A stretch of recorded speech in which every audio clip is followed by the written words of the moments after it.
Hello and welcome back to Bicycle Legs and another special episode. In fact, this is going to be a two-parter or even a three-parter, where my good friend and friend of the show, Peter Kerr, and I are going to talk about Midnight Oil.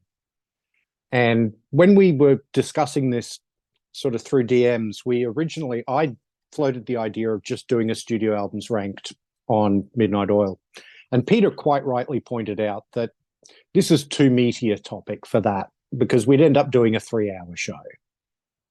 So what we're going to do is we're going to do a chronology. So we're going to go through the whole catalog chronologically. We're not just going to look at the studio albums in this, but we're also going to look at a couple of EPs. And in the second part, we're also going to look at the live album that they did. And then we're going to do a short studio albums ranked after those two parts of the chronology. So, Peter, welcome. Always good to have you on the channel. Good to be on the channel. Yeah, looking forward to this one. This is going to be a great discussion, I think. So, I mean, for those of you, I don't know if there's going to be too many people watching this that aren't familiar with Midnight Oil, but they're one of the greatest all-time Australian bands and probably one of the most Australian bands as well, wouldn't you say? 100%. I think they're the quintessential Australian band. They had that sort of, universal appeal. Yeah. Talking about Australian topics, doing music that sounds very Australian. Just a wonderful, wonderful band. Been going since the mid-70s. Put out their most recent album just last year. Have retired from the road now, but hopefully there will be more music to come. I hope so. And I'm a little bit sad that they've, hung up the live boots. I'm sort of, been watching a lot of live footage on YouTube, and gee, I'd love to see them back on stage, but you got to call it a day sometime. Well, you got to see that epic finale show, didn't you? Oh yeah. I mean, very privileged, but I'll talk more about that as we go through the show. Yeah. So what we're going to do, as I said, we're going to go through the albums one by one chronologically, and it starts off with this self-titled album, also known as the Blue Meanie because of the album cover. This was released on Powderworks Records, which is a label that their manager had set up. It was originally released on the 1st of November 1978. As a debut, this is a band I think still kind of finding its feet, still finding its sound. What would you think about that, Peter? Yeah, I agree. I think it's very garagey. So you can see that there's a lot of their initial influences are filtered through this album. Surf music. There's a lot of surf music in the guitar sound. Bands like the Saints, Detroit Rock, Radio Birdman, a little bit of prog, all in this album. It's very economical. There's only 7 tracks. But I agree with you 100%. They are finding their feet sonically. One thing that comes to mind straight away, straight off the bat when you hear the songs is Rob Hurst. What a powerhouse drummer. Even in 1978, those little drum fills, he had the talent straight off the bat. Some musicians evolve and get better as they go over time, but straight away, he's like a fully accomplished drummer. And that's the thing that hit me when I was listening to Midnight Oil, the self-titled debut. He was just a special talent. I love the guitar interplay by Jim Mogini and Martin Rotzi. They're a formidable guitar combination. The guitar tones, the rhythmic sort of playing, the interplay between the guitars. Refer to the track Head Over Heels. In their last concert that they played, which was the 3-hour epic, they played a couple of songs, Used and Abused, which is a great song. It's spiky. It's got that urgent guitar delivery, and Surfing with a Spoon. And right off the bat, the lyrical content of this album is quite weighty. Like Surfing with a Spoon is a song about being stuck in the city, wanting to leave the rat race, go surfing with your mates, but compensating with heroin. pretty heady topics for 1978. So, Mm. they were starting right off the bat to have this real social consciousness and dealing with heavy issues.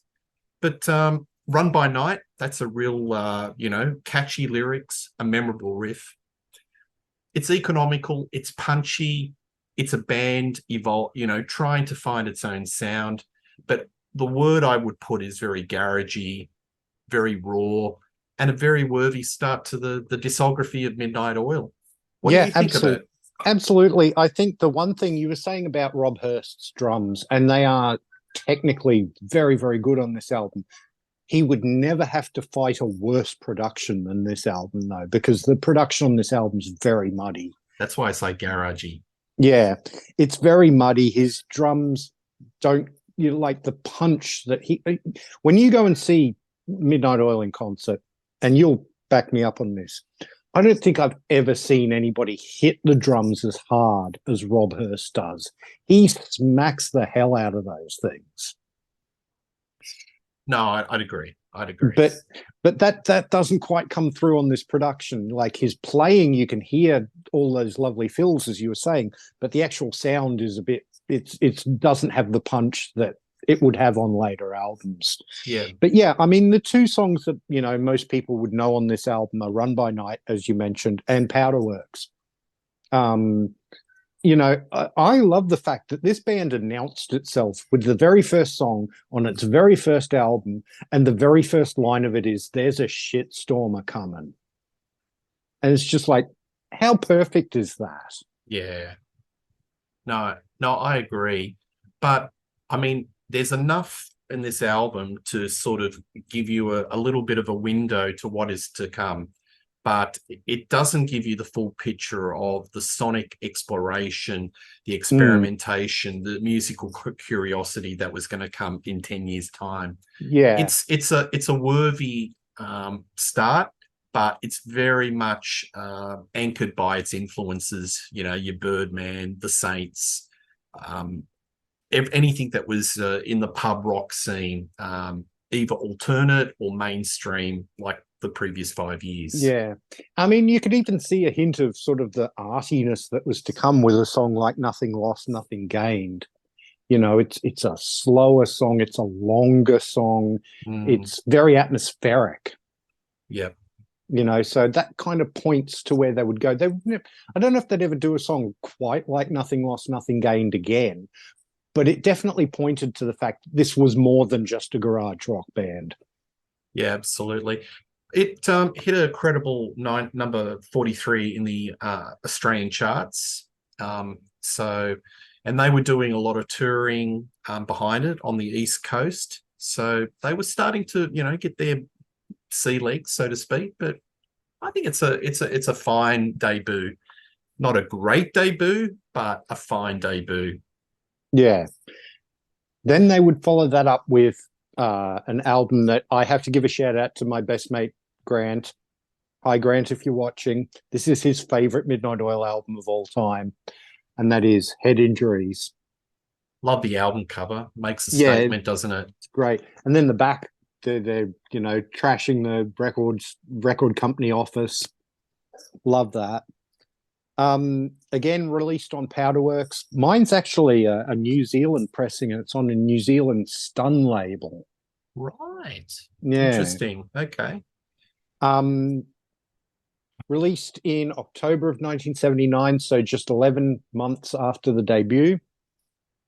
And definitely sonically a better album, I think. Just the production sounds a lot clearer on this album than the first one. 100%. That's the first thing. You put the needle in the groove, and that's the first thing. It just sparkles. Better separation of the instruments. It's not muddied like the previous effort. And what a cracker of an opening track. Cold Change. Yeah. I often think this song can be read in two ways, Bicycle Legs. Is it a song about the ecological, being in a winter and battening the hatches, or is it talking about political change as a metaphor? So again, there's always interesting wordplay in Midnight Oil that you could read it on a couple of levels, whether it's personal, whether it's political, or something even more deeper or metaphysical. But this one is a cracker of an opening track, and it was part of their song set for a considerable period of time. Yeah. I mean, they were blessed with having three great lyricists in the band. You know, you had Peter Garrett, you had Rob Hurst, you had Yeah. Jim McGinney. All of them could write really good topical, pointed lyrics. And that's one of these things. I love the fact about this band that their lyrics are never, ever trivial. You know, No, no. Every word that's written in this band lyrically, they have conviction, they're passionate, and they stand behind it. It's not hollow, it's not contrived. They really yeah. believe in it. And that's what But makes them great. yeah.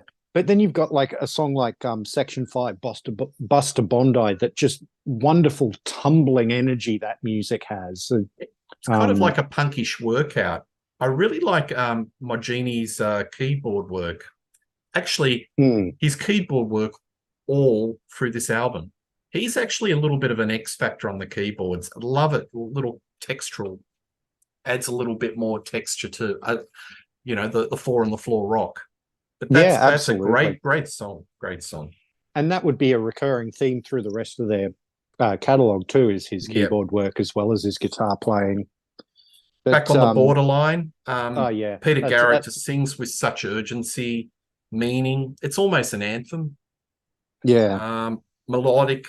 Melodically, there's also that element of jangly pop.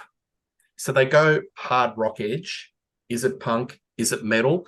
And then they sort of oscillate into this jangly pop, whether, they get out the acoustics or they just tone down the guitar, the electric guitar a little bit. And that's what makes this band so sonically interesting. And they further explore that avenue, the yin and the yang between the heavy and the light as you get further into the discography. yeah, Koala Sprint, I love the textural guitars. It's atmospheric, experimental. Look, folks, this is their second album, and they're getting into, exploring, sort of sonically what a lot of artists would do 10 years into their career. It's mixed with the usual hard edge power chords, but it's compelling. No Reaction. This is, my opinion, the best song on the album. 2 minutes, 59 seconds. It's direct. It's post-punk rocker. It's socially conscious. I think it's a great song. Do you like this song? yeah, I do. I mean, there's every song on this album's really good. This is one that's definitely been rising in my estimations in the catalog as I've been listening to them more. I mean, another song that I absolutely love on this album is the next one, Stand in Line. Yeah. Just a really great song. Do you think it's punk or metal? I think they're more punk than metal. Midnight Oil, I don't think they have really metal-y influences. I think definitely their aggression comes from the punk side of things rather than the metal side of things. Yeah.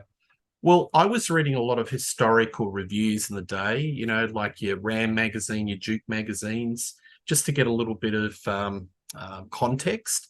And interesting, a lot of writers would refer to them as hard rock or heavy metal. So isn't it interesting, in that era, around that time, they were sort of lumped in with the more of the hard rock crew. Yeah. But if you look back, you probably go, probably not, more punkish. Yeah. Yeah, I definitely do. I definitely get a more punky sort of, not just the sound of the music, but the way they presented it on stage as well. Yep. But yeah, and then after this, they would do an EP called Bird Noises. Oh, it's a wonderful EP, this. I really think this is probably one of my favorite EPs that they've done. It's 4 brilliant songs: No Time for Games, Knife Edge, Wedding Cake Island, I'm the Cure. Folks, you can't go wrong by getting it. It's out there. It's remastered. I don't know if it's remastered, it's reissued, but you can get it. It's common. Yeah, it's worth getting. This is the last release that they would do on their own Powderworks label. It was released on the 24th of November 1980. And as you said, I mean, it starts off with No Time for Games, which to me is a classic Oils song. I love the lyrics. Some kids have no time for playtime. Some kids got no time for games. It's just these little catchphrase lyrics that you just remember, you can just recite. And when you see this live, Bicycle Legs, the crowd's singing it back to Garrett. He could actually just zip his mouth and the crowd would know all the words. Yeah. There's a lyric in this that I've always really, really liked. It says, easy to follow your natural instinct, easy to follow, much too hard to learn. Yes.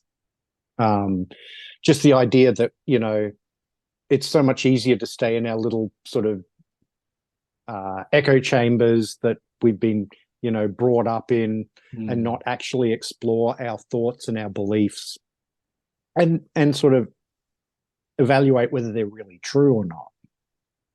Yeah, absolutely. Knife's Edge, edgy, punkish, spiky rocker. Yeah. There's not much metal in that. It's really punky. It's really absolutely. spiky. A lot of their influences. And then Wedding Cake Island is this sort of surf instrumental that that was one of the first things that really got them some airplay outside of sort of Double J, because Double J championed them right from the beginning. Double J is now known as Triple J, and for those sort of watching who are not from Australia, it's an independent, government-owned radio station that specifically was a youth station. And they championed Midnight Oil right from the get-go. But Wedding Cake Island was sort of the first song that really started to get some radio airplay outside of the Double J's of the world.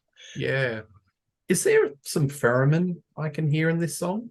I think so. I didn't look up the instrumentation, but I can hear some. Yeah, there's definitely either a theremin or some sort of a synthesizer made to sound like one. Yep. Some of the guitar work reminds me of Mark Knopfler. I couldn't help it. Sorry. Do you get what I'm saying? Yes, I do. That song? Yeah. Yeah. But you know, just beautiful. Absolutely gorgeous. And then I'm the Cure. I've got a soft spot for this song because my brother-in-law is in sort of an art punk band here in Brisbane who are called Fat. Well worth checking out if you ever get a chance to listen to them. They actually did a cover of this song and did an absolutely wonderful version of it. Nice. Look, it's another energetic rocker, and I think they could have easily slipped into the songs list on Head Injuries. Yeah.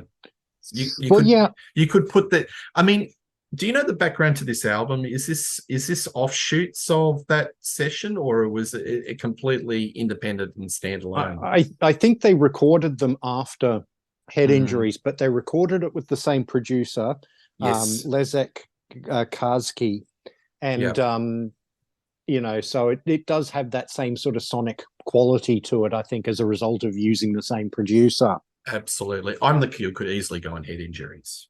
No head injuries. So, but it actually says on the back cover here that it was recorded 21st and 22nd of July 1980. So just in 2 days sessions, these 4 tracks. So they were definitely recorded after Head Injuries. Whether they were written around the same time, I couldn't tell you, but they were definitely recorded afterwards. Yes. So this charted even better. I think from memory, it went top 30. So there was certainly some improvement in the charts. So you're starting to see the Oils building up a fan base in Australia just by constant touring, not getting a lot of radio airplay other than Double J. Yeah. I can't recall hearing it on the 2SMs or the 2UWs or in Sydney, being the main commercial AM radio stations playing hits of the day. But I do recall that EP in the top 40, and they had to play a song off it as you know, when they were doing the top 40 show. So also, just a quick point out, this is the first Midnight Oil record where there was a lineup change. There Their original bass player had left the band and was replaced by Peter Gifford, who would play on the next several albums with them. The only couple of lineup changes this band ever had was with bass players. Like Yes. the main core of Martin Rotzi, Peter Garrett, Jim McGinney, and Rob Hurst. I mean, they're still the four guys who are there now to this very day. So very stable lineup, apart from a couple of changes in bass player. I think that's important too, to the fact that this band has created such a great catalogue, is that there hasn't been so much sort of lineup, turnover, as it were. Yeah, I agree. I agree with you. All right. Well, the next album, Place Without a Postcard, in 1981, is, in my opinion, their first stab at greatness. Yeah, absolutely. They recorded this in the UK with Glyn Johns, who, worked with a bunch of great 60s artists. He'd worked with The Who. Zeppelin. He worked on Stones. he was the engineer on the Let It Be sessions for the Beatles. Of course, yes. So this was released in November of 1981. This was their first album, major label, on CBS Records, who they would record with pretty much for the rest of their career, although they would always own the master tapes themselves. They didn't, the record label, they were very business savvy. They owned all the master tapes for their albums right from the get-go. And that really was not business music industry standard practice at all in the 70s or the 80s. I think this is one of their best albums. Oh, I absolutely agree. I won't let the cat out of the bag, but it's going to be very high up in Peter Kerr's chart placings. But I wrote down it's their first flirtation with greatness. I really think somebody gives me a better side one out of any band's discography, I'd be stumped. I mean, starts off with Don't Want to Be the One. What a great song. Big, broad, oil sound. If you want to play one song that sums up the oil sound, where they're just widescreen and it sums up what they're all about, that's the song. Hooky, love it. Brave Face, great follow-up. Armistice Day, it's haunting, it's atmospheric, it's got that slow build-up, and every note and lyric is just compelling. Yeah, and just that there's little production touches on this album that I think are absolutely wonderful. And on this particular song, the guitar at the beginning, it's got that sort of Leslie cabinet kind of sound on it. Yes. It's just love it. Someone Else to Blame, Basement Flat. It's a great side. A slab of rock. If Ned Kelly Was King, I have a real soft spot for that, which was played at the last concert. I love the dark humor. There's a lot of dark humor in it. It's Australian. It's gallows humor. It's Lucky Country. What an epic finish. Yeah. I've got to give a shout out to what's the opening track on side 2? Written in the Heart. I love that song. Yeah. Just really, really energetic song,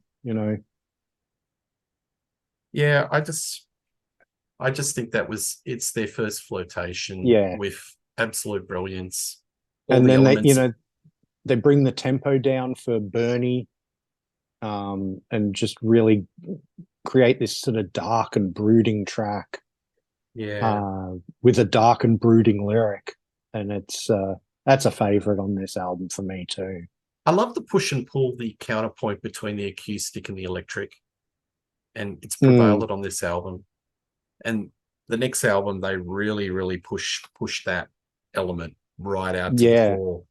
Absolutely. But this hit number 12 in the Aussie charts, and they were definitely a band on the rise. Yeah. So And then they would absolutely break massively into the mainstream in Australia with this behemoth of an album. Commercial 10, 9, radio, 8. Yeah. commercial radio loved this album. Yeah. It's a, And it's with a, good reason. It's an it's, incredible sounding album. oh well, yeah, absolutely. You've got a Nicola Nolet Yeah. um, producing. It was in the charts for like 70 weeks. Yeah. Didn't hit number one, but this was the first album that charted in the US, hit 178, and Canada 98. This has got about half a dozen concert staples. Short Memory, Yeah. US Forces, Read About It, Power and the Passion. But I'll go back to those tracks in a minute, but I actually like the ones that don't get a spotlight on all that often, like Scream and Blue, how it sort of melts into a ballad, and that Spanish type guitar. Outside World, it's got that dystopian synth line, and you think, if you heard it for the first time, you go, am I listening to a Gary Newman song?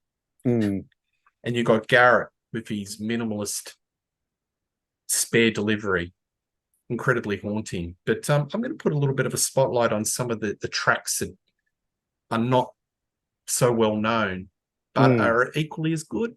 Yeah, absolutely. I would pick things like Only the Strong. I think that's an absolutely bone crunching song. And then something like Tin Legs and Tin Mines.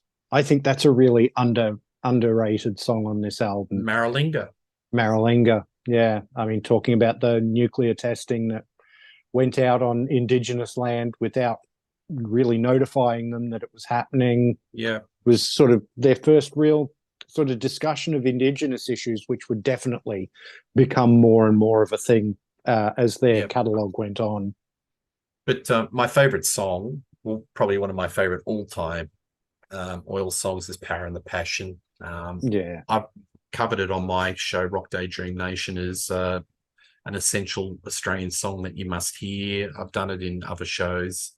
I just think it's just it's like a roller coaster ride. You've got that wonderful drum solo in the middle, and then you've got the horns coming in, and those really dry, laconic lyrics. It's like a snapshot of popular culture in 1984, that everything was happening, and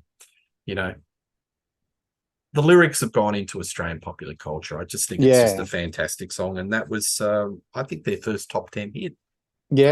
And I mean, my entry into Midnight Oil was with US Forces. I remember seeing the clip for that on one of the clip shows here in Australia in 1982, and just thinking, what is this band? I need to know more about this band. So that one always has a soft spot in my heart for me. I will say about Power and the Passion too. What an incredible Rob Hurst drum solo there is in that. Yeah, absolutely. He's playing to this like he's playing to this, like there's a click track or like a little sort of drum machine kind of thing, just keeping the beat. And then he just does these incredible fills over the top of it. Yeah. Well, when it was live, they had this mock water tank, like you would see in the outback in a cattle station. And he would do the drum solo, and then he'd play the sticks on the water tank as part of it. It's a highlight of the show. But for me, beyond the drum solo, I get a shiver up my spine when the horns come in. Because when I was watching it, I'm going, when are the horns coming in? And you just see them come out of the silhouettes, and it just adds so much oomph. And the Oils, they do a mighty fine brass section. I can't think of many other bands other than Hunters and Collectors in Australia and maybe some Saints tracks that use horns so effectively on these hard rock tracks. And as we get into one of the later albums that we're going to talk about tonight, there'll actually be a bit of a crossover there, because the horns that they use are actually the Hunters and Collectors horns. So, Right. There you go.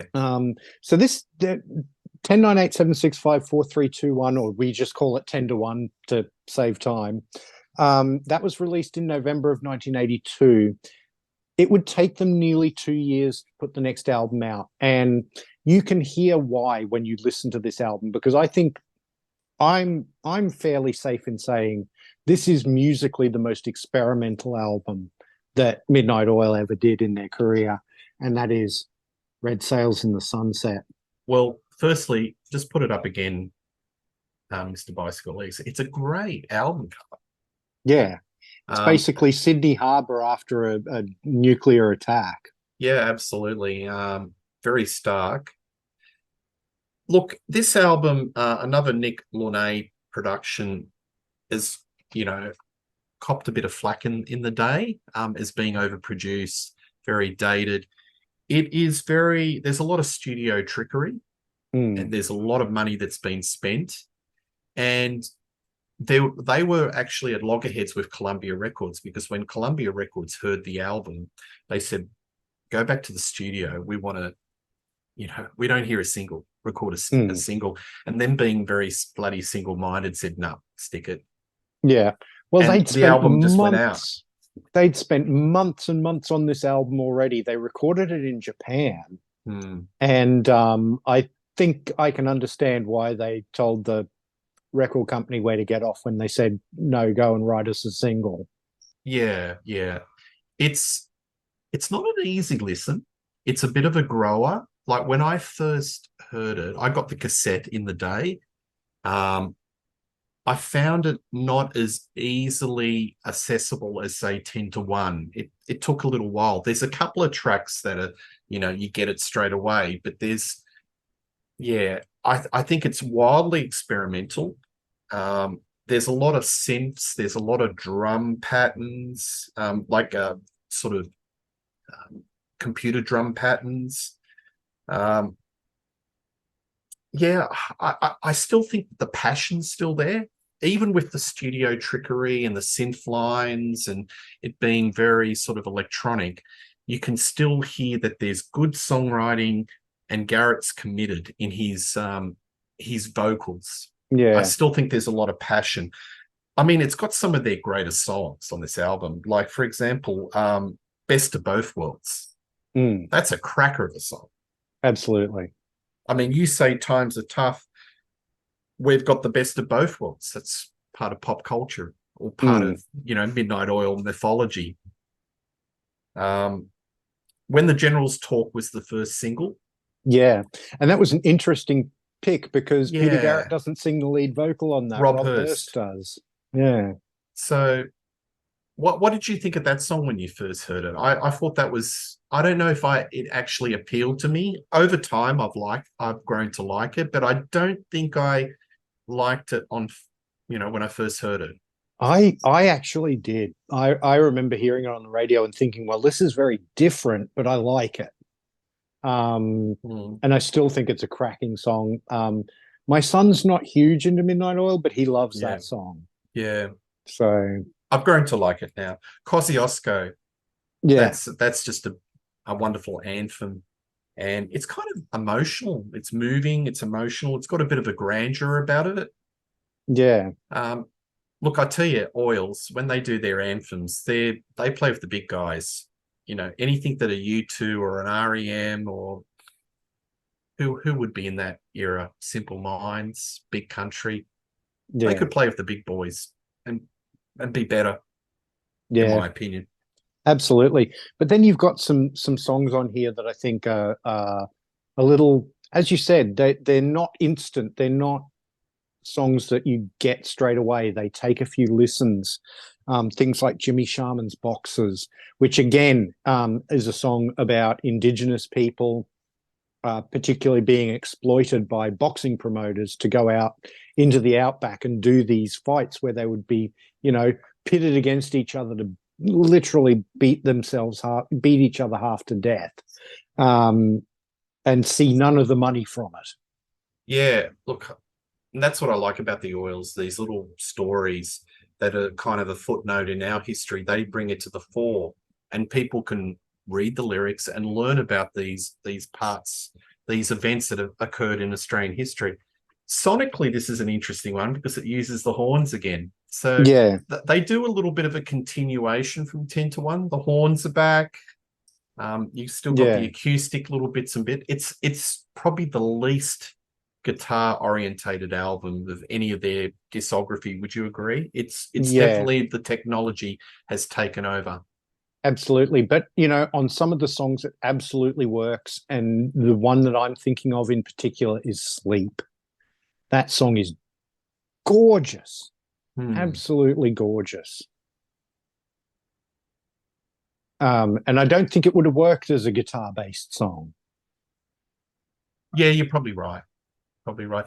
This went to number one in Australia, so people bought it, and it was their first number one album, and that was a run of many number one albums. They had a little bit of a record run. Yeah, absolutely. Then we get So another EP after this one, and I feel like this EP was deliberately recorded as a bit of a reset after Red Sails from the Sunset to sort of bring them back to a more stripped down sound. And that is the Species Deceases EP. Comes in this wonderful uh, tailor-made slipcase. yeah, Um, forgot all about that until you showed me before tonight. That's great. yeah, This went to number one, folks. So this was their first yeah, technical number one single, but it's really an EP. But yeah, was in the charts for a considerable period of time. yeah.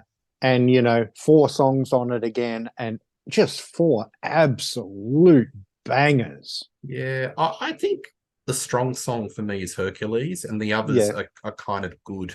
So I probably am not as I don't put that as high a praise as you probably do, but Mm, Hercules is just the standout track.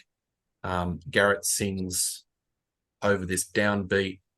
I love these little guitar squawks. mm, It's so effective. And it's got this moving chorus. But yeah, it's definitely, I think that's the song for me on this EP. But the other three, I'm not as, I don't know, I'm not as yeah. favorable as you Yeah, probably no, are. I am definitely different from you because I think all 4 of these songs are absolute bangers. Progress. Just that was a song that they played later on when they did their gig in front of the Exxon Mobil um, Mm, tower in New York City. And it was a great song to play for that particular gig, which was a protest gig. Some say that's progress. I say that's cruel. You know, Blossom and Blood. Oh, just that song is so high energy. You know, and then pictures, watching pictures of the world, watching pictures as they pass you by. Um, yeah, I love this EP to death. And as I said, but I think you'll agree with me, this was recorded as a deliberate reset after Red Sails in the Sunset. They wanted to get back to basics a bit yep. more. Get get your C legs back and plugging the guitar Yeah, there's into the no amp and just rocking out a little bit. there's no drum machines on this one. There's very little Mm, keyboards. It was obviously recorded in a hurry. Um, yeah. yeah. So, and then they would have their other massive, massive album. Species Well, Deceases was recorded it was released in November 1985. This one, it took some time because this didn't come out until 2nd of August 1987. mm, And that is Diesel and Dust. This was the album that broke them big stateside and in Europe. yeah, number one in Australia and Canada, number 19 in UK, and number 21 the US. I think it's gone platinum Yeah, in the US, which isn't shabby. Beds Are Burning was hit number 20, yeah, and that was their big hit. This is, in my opinion, their second stab at greatness. It would be right up there in my pantheon of Midnight Oil albums. It's a band that is extremely confident. passionate, dynamic, musically savvy, adventurous. Mm. It's a widescreen. If this was a movie, this would be just widescreen, Yeah. wide palette. So you compare it to that Midnight Oil album when they're a little garage band, putting the surf rock, Radio Birdman. But this is just like everything. This is like Australia, the whole Australian experience. It's iconic. Beds are Burning. So this is a protest song, really, played at the Olympics, statement to the world. Now, this got played to death, but I still listen to this song and I pick up little subtle musical licks or instrumentation or production tricks that I just go, wow, I didn't hear that the first time. Yeah. And like I was listening to the other day, when it gets to the chorus and it goes, how do we dance when the earth is turning? How do we sleep while our beds are burning? And you hear these subtle little horn lines that underpin the chorus. It adds so much emotional weight. You just get this shiver up your spine. Initially, I thought it was the guitar harmonics, but it's actually the horns. There are guitar harmonics that underlie the chorus, but it's actually the horns. So this is another case study of Midnight Oil using brass and so effectively as texture. And just to bring it back to something we were talking about earlier, this is actually the song where they use the Hunters and Collectors horns on it.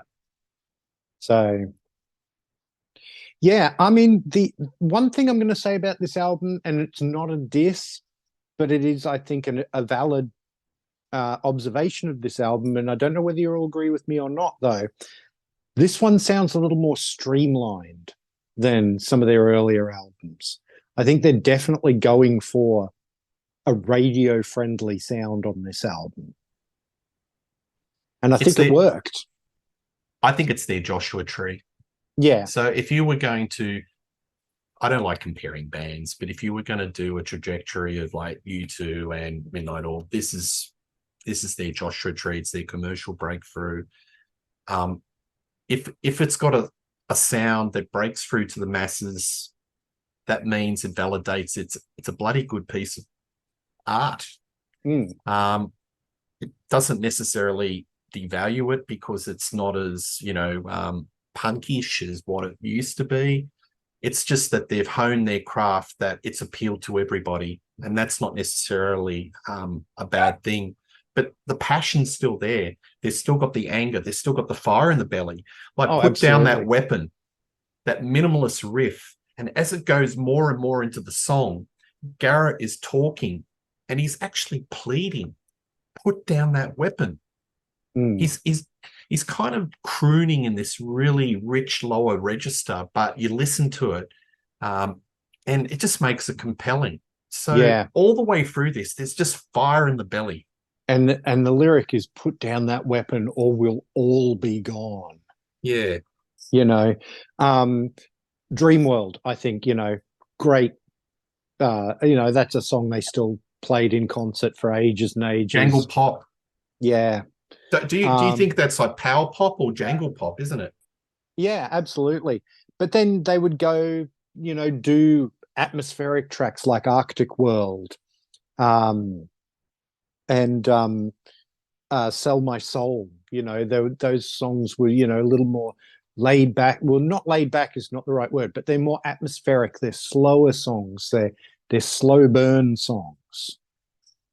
But things sometimes. Sometimes, I love this song, but I think we'll talk about the live album in the second show. I think the live version on that album kicks the version on this album's butt. Okay, well, we may have words on that. I have to talk about the Dead Heart or Dead Heart. Yes. This is possibly Midnight Oil's greatest song, in my opinion. It's an acoustic rock song, but it's got a hard edge. And 1 minute it's kind of melancholy, and then it changes key, and then it's kind of, in a major key, it's uplifting. It oscillates. And it's wonderful. It just talks about the Indigenous experience through the eyes of the Indigenous Yeah, folk, how white man came into the land and just their observations. yeah, absolutely. And And the it's thing so is, astute and sharp. they were asked by, like, they went out and made a trip to Uluru and, talked to the local Indigenous people there. And the Indigenous people there asked them if they would do a song based on their experiences. And they said, at first, they said, well, shouldn't an Indigenous band do this? They said, something like the Warumpi Band or something like that. Mm, And the Indigenous people said, you have the cut through. You're there getting into the mainstream of the music industry. You get the radio airplay. We need you to do this song to tell our story. yeah, yeah. You know, I saw the Oils around this era. So Selena's Coogee Bay. It's an old beer barn that a lot of folk in Sydney would remember, have fond memories. mm, And they were supported by a band called the Swamp Jockeys. So they were bringing a lot of Indigenous bands on the road, whether it was yeah, the Warumpi Band, some other ones. Did they bring No Fixed Address? I'm not I sure, think but they they, did. yeah, but they really they had conviction in the heart, and it was actions, not just words. Let's Yeah, bring these Indigenous bands and let them tell their stories. And but I can tell you they're on fire. They really did. yeah, They played a lot of songs from this album, and it translated wonderfully well. yeah. So there you have it, everyone. That is part one of our chronology of Midnight Oil. We are going to do next month, we're going to do part two, which is going to take us from 1990 through to 2022. We're going to be talking about their 7 studio albums in that period and the live album Screamin' Blue, which I personally argue we're not going to do it in the studio albums ranked because it's not a studio album. But I have argued on other shows on other people's channels that that might be the best Midnight Oil album. So, yeah, it's going to be great. It's going to be interesting. I think you really want to watch that one because it's not as well known part of the Midnight Oil canon, the second half of their um, journey, and also they take some more different turns in their music. Like they don't just settle into a groove and so easy to make fun of uh, Diesel and Dust, and they didn't do that. They went and did other things in their career as they went along, and that'll be really really interesting. And then that one will come out in September, and then a week after that one we're going to do a short studio albums ranked where we're not going to talk about these albums in detail because that's what we're already doing here. We're just going to give our ranking of the 13 Midnight Oil studio albums from our least favorite to our most favorite. I think you'll find, though, as you would already have guessed from our talking about these albums, that we love all of these albums. So Oh, ranking them is going to absolutely. be incredibly hard. Do you already know what your 13 will be, or do you think it may likely change in 4 weeks' time? I think I there's have no idea. I know there's going to be some that are going to be high up, but yeah, I don't know. there's definitely going to be movement. There's my bottom album's probably always going to be my bottom album. My top album is most likely going to be my top album, but there's still movement there. Yeah, Everything in between, definitely in a state of flux. yeah. Well, don't tell me offline. I want to No, be kept guessing too. absolutely. No, Yeah, definitely won't be sharing that. So thank you, Peter, for joining us for this series, a and pleasure. looking forward to having you for parts 2 and 3. Please, my viewers, if you're not already subscribed to Rock Daydream Nation, please go and subscribe there right away. There will be a link in the description. Please do like, share, and subscribe here. It really does help the channel out. If you're new to the channel, please go and have a look at some of my other videos. I have everything playlisted, so if you want to have a look at my studio albums ranked shows, there's a playlist for those. I have a playlist for the couple of special episodes that I've done so far, including one with the legendary Martin Popov. if you want to look at my appearances on other people's channels, like Rock Daydream Nation, I have a playlist for those as well. So please do come and check those out too. If you want to follow me on social media, I'm at bicyclelegs on Instagram and Twitter, and I now have a dedicated bicyclelegs Facebook page. Links for those are all in the description. Please come and give those a follow and join in the conversation. I'd really love to have you there. Thank you very much for watching, and I'll see you in the next one. See you later.